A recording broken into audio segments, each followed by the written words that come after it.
is they say, what is the extreme value theorem? So it just says, if we do lock this graph down, meaning this didn't come out great. So if I were you, I would just go ahead and say I got a closed dot on the left. I got this funky looking graph, and I got a closed dot on the right. If I were you, I would just draw that.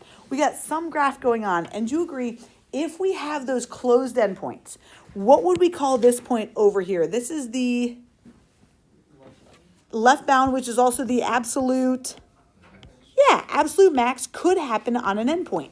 With what we were dealing with on block day, we had no endpoints, you guys. What's going to be on this endpoint over here?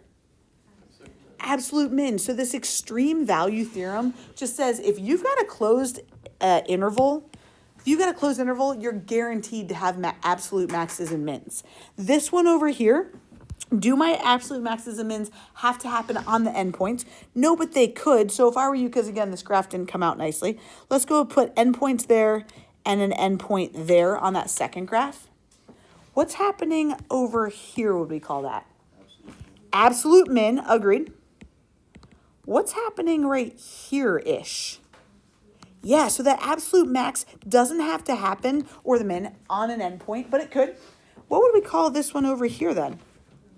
A relative min. Very good. Good. So the whole point of me showing you these graphs is yesterday we were finding critical points, and we were saying, oh, my maxes and mins were happening at the critical points, and that's when my derivative equals 0 or is undefined. But today is saying we also have to check the endpoints if it is a closed interval. Okay, you guys. So in order to find absolute extrema, here's what we're going to do. We're still going to go find those critical points like we've been doing. Let's go find where those critical points are, and that's when my derivative equals 0 or is undefined. So let's just start with that. First step, what is f prime of x? Negative 3x squared plus 6x. Perfect. Thanks, Mario. What would I do without you? You guys, to find my critical points, that's where my maxes and mins could happen. We got to go set that equal to 0 or see where it's undefined. You agree this is not undefined? It's not, we have no denominator to worry about. Let's go see where this equals 0. What are you factoring out of this hog? 3x. A 3x. What's left? Could you do a negative 3x? Totally. I love a negative 3x. Ben's like, I would have taken a negative 3x out. I would have too, Ben. Because negative 3x times what would have gotten me that? X. Negative 3x times what would have gotten me a positive 6x? A minus 2. And then, Ben, we're still going to get the same answer over here, but we would have had a negative x. And then, you guys, what would you put right here? Plus 2. Ben Hameen, we would have had this. Regardless, we got to go see where each of these equals 0. When does this equal 0? When does this equal 0? Ben, we're going to do that on ours. When does 3x equal 0? When does negative x plus 2 equal 0? When Ben and I do that, we're going to get the same answers. Do you guys agree we'd get 0 as one critical point and 2 for another, regardless of how you do it? Okay, Mattney, so you down with that? Yeah, you could have done, I would have done that too. I just think it looks prettier. That's very good. Regardless, we got the same critical points of 0 and 2. Now notice what they're saying. It says, hey, the absolute max over this interval occurs at what x value? Guys, we don't have to do charts anymore. We don't have to do a sign chart anymore. Here's what I'm going to show you. Here's what we're going to do. We don't need a sign chart. What we're going to do is we're going to say, all right, the x's that we need to check are those critical points that we just found, as well as our endpoints, and we haven't had to check endpoints before. You guys, I'm going to say I got to check 0 and 2. Those are my critical points. And I also need to check my endpoints, negative 2 and 5. Because they said the absolute max value occurs at what x? So we are going to go plug those in to my function, see which one gets us the biggest, because they said maximum, value, and that's where the absolute max is going to happen. You guys predicted it's going to happen where? When x is what? Negative 2. Let's go check. When I plug in a 0 here, 0, 0, what am I going to get? Negative 6. So I'm just going to put a negative 6 here. We're looking for that absolute maximum value. If I plug in a 2 here, 2 cubed? Okay. If I plug in a 2 here, 2 cubed? 8. Make that a negative 8? 2 squared times 3 minus 6. -2, agreed. So isn't that my current maximum, would you say, Sade, so far between -6 and -2? Okay. What if I put a -2 in here, y'all?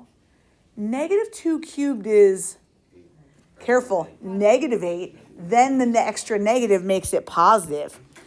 Did I mess that up when I was practicing these notes? Sure did. -2 squared is 4 times 3 is 12 minus 6. I heard it. 14. Is that my current maximum now? And then what about a negative? Okay, here's the deal. This is a multiple choice question. If we're taking 5 and cubing it, we're going to get 125. We're going to get a -125 plus some stuff. Do you think that's going to be my maximum value? I don't even need to get that actual value. I know 14 is going to be bigger than it. So look what it says. The absolute max value, which is 14, it occurs at what x value? Where are we going to say? You got it. -2. Boom. It's my final answer.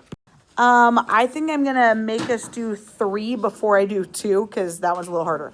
You guys, this is very similar to what we did yesterday, but we don't have to make the sign charts because we're looking for these absolute maxes and mins. Look, they gave us this interval. Let's go find that G prime. We got to go find those critical points first. G prime is going to be -12x squared plus 12x. You guys, critical values are where my derivative is 0 or undefined. Ooh, what's Ben Matney going to factor out of this guy?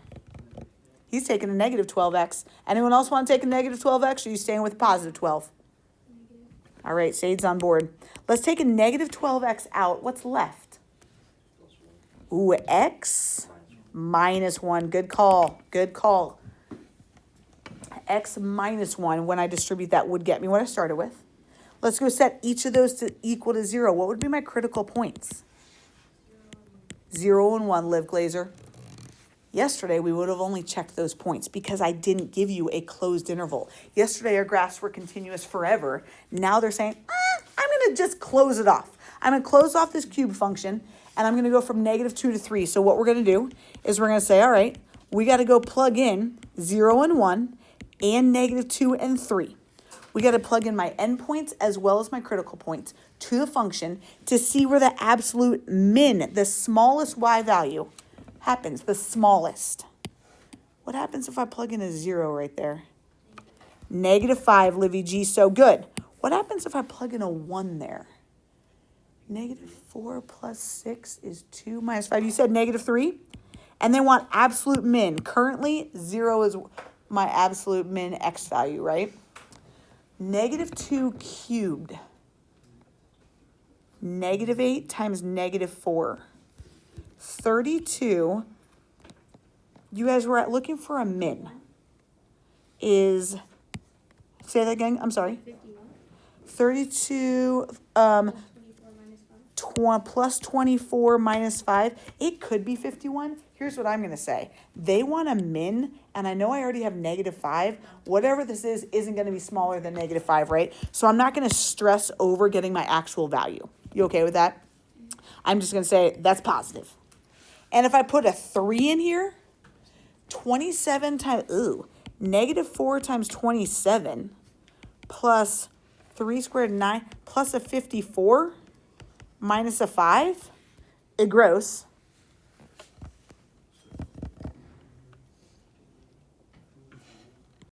So that's happening at 3 because this is going to be some big little number. Couldn't you just put like that into your thing and I'm like... Let's do the one right above it now. Ugh. Okay. Absolute min means we got to check my endpoints because they gave us endpoints. Boop, boop. We got to go find our critical points. And our critical points are where my derivative equals 0 and is undefined. Whew, we got to work on our derivative. Here we go. What is f prime of x going to be? What rule do we have to do? Fig plus gif. We got one function times another function.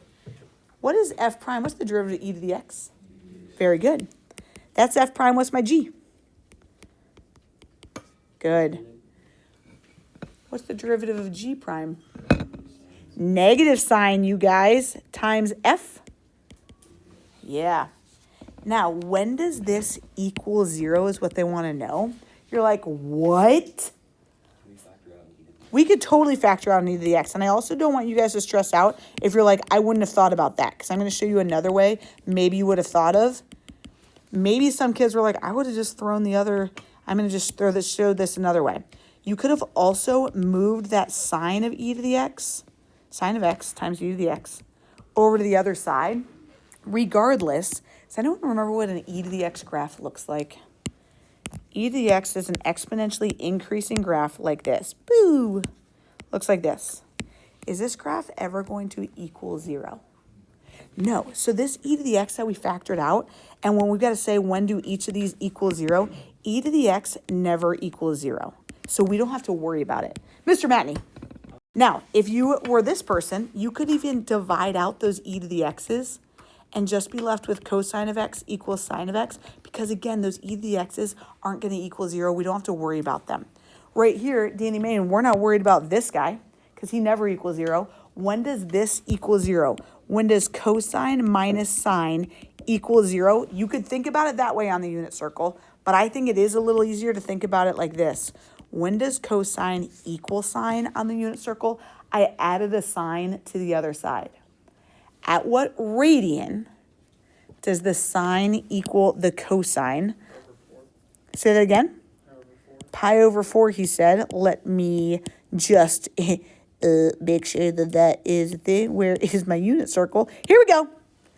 Mr. Reichert said at pi over 4. Would you agree the sine, the y, equaled the cosine there? Is there anywhere else? Right? Do we need both of those?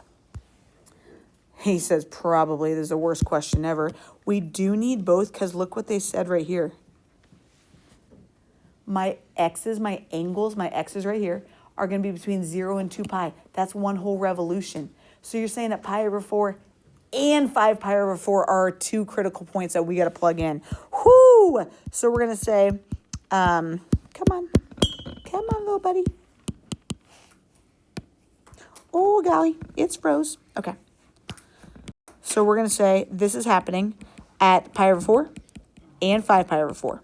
We got to go plug those 2 in to my function and see which one gets our smallest value. This is funky, y'all. We also have to check our endpoints. We're going to plug into pi over 4.